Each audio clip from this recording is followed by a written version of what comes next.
പിന്നെ കറി വെക്കാൻ എന്തെങ്കിലും പറിക്കണം. അപ്പോൾ ഞാൻ ചീര പറിക്കാനുണ്ട്, ബീൻസ് പറിക്കാനുണ്ട്. അപ്പോൾ ഇതിലേതെങ്കിലും ഒന്ന് ചൂസ് ചെയ്യാം. ബീൻസ് പറിക്കാം.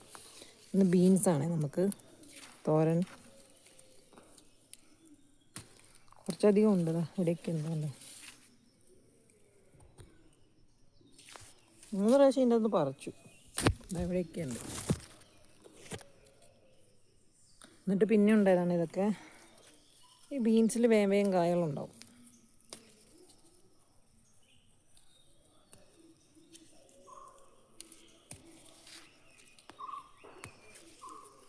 ഒത്തിരി കായുണ്ട്, ഒരു കറിക്കുള്ളതിന് മേലെയുണ്ട്. ഇതെന്താ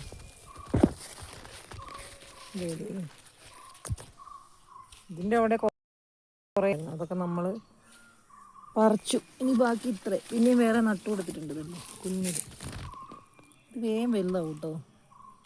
അങ്ങനെ പെട്ടെന്ന് പൂവൊന്നും ആവില്ല.